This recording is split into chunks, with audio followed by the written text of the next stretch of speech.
Hello. Welcome to the Bore You to Sleep podcast. The podcast that will hopefully help you get to sleep. I am going to read an open source book, one that is not particularly interesting, but one that is hopefully boring enough to get you to sleep.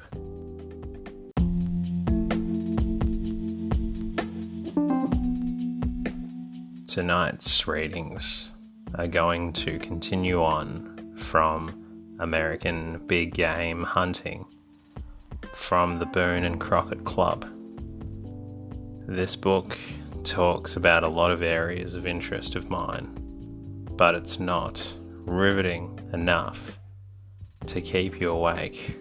So, I think it's a great book to read, listen to, and hopefully become sleepy and possibly fall asleep to. You might hear a little bit of background noise tonight. It's warm where I am, and I've had to open the windows to let in a bit of air to cool down the room. As always, if you've enjoyed listening to the readings or the podcast, I'd love to hear from you. Please jump online to the podcast app or online to anywhere you can locate the Bore You to Sleep podcast, as it's streamed through a few different channels. Leave a comment, subscribe, let me know if you're enjoying the podcast or if there's any other readings you'd like to hear me read. And as always, in the meantime, sit back, lie back, enjoy the readings, and hopefully you become a little sleepy. Tonight we're going to pick up from where we left off. The next chapter, following the Boone and Crockett Club introductory chapter, is called A Buffalo Story. On the last day of September 1871, I joined my regiment, then in camp near Fort Hays, Kansas. At the time, the different troops of the regional had not been assigned to their winter quarters. My own was on its way north from Texas, where it had been stationed since the close of the war. I was extremely anxious to learn from its destination was, for I had never killed any of the large game of this country. In fact, had never fired a rifle, except at a target. Should my troop be ordered to Fort Riley or Fort Hanker, east of Fort Hays, or to Fort Dodge, south of Hays, I feared that my chance of meeting with large game would be doubtful. To my great delight, however, I found that my assignment was to Fort Lyon, situated on the northern bank of the Arkansas River in eastern Colorado. On October 12th, about 10 a.m., we broke camp and took up our line of march for the west, following the old Smoky Hills stage route. The autumn thus far had been very mild. The great migration of the buffalo to their winter range in Texas had not yet begun, and I had some lingering doubts as to whether we might not reach our destination before the head of their column would cross our road. We had only gone about 10 miles from the camp. However, when I espied a solitary old bull, and instantly I was all excitement, to the great amusement of my companions. Taking an orderly from the ranks, I put spurs to my horse, and was soon in hot pursuit of this decrepit outcast This was sport new both to my horse and myself. We were both excited and equally timid. At a range of 50 yards or more, I emptied my revolver at the poor, tottering, old body, and a chance shot hit him and brought him to bay. It was now his turn to take up the chase. With some difficulty I recharged my weapon, and one or two more shots brought my first buffalo to earth. He was old and lean and mangy, and yet I was loath to allow 1 pound of his flesh to be wasted, and wanted to carry it all back to the camp. The orderly said, with a cynical smile, "Lieutenant, he ain't no good to eat, but you might take his tongue." His smile was changed to smothered laughter when he saw me attempting to carve up the corners of the animal's mouth in order to take the tongue out between the teeth. He dismounted, and with a single cut beneath the underjaw showed me how to take the tongue out properly. As evening came on, small groups of buffalo were seen dotting the plain. At sunrise, we saw hundreds where the night before there had been only dozens. From this point out to Fort Wallace, we were never out of sight of these nomads of the great American desert. From the higher points of our route, when the horizon was distant from 10 to 20 miles, hundreds of thousands were visible at the same instant. They were not bunched together as cattle are in droves, but were spread out with great regularity over the entire face of the land.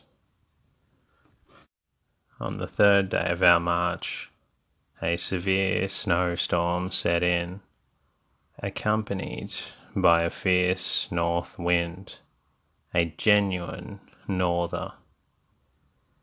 This night we were compelled to leave the road and go to the Smoky Hill River for water. We made our camp at the mouth of a small ravine that led down to the stream through the bluffs, which there form its banks. Millions of buffalo were driven before the storm, and, being prevented by the high banks of the river from crossing either above or below this point, were huddled together in a dense mass which threatened to overwhelm our little command. By placing our camp a little to one side of this living tide, and under the friendly shelter of the bluff, we passed the night in security, while the countless horde kept up its ceaseless tramp.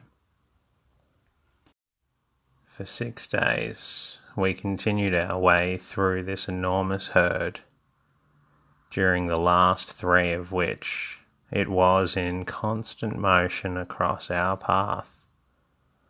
I am safe in calling this a single herd, and it is impossible to approximate the millions that composed it. At times they pressed before us in such numbers as to delay the progress of our column, and often a belligerent bull would lower and shake his shaggy head at us as we passed him in a few feet distant. Of course, our fare was principally buffalo meat during this trip, and killing them soon ceased to be a sport.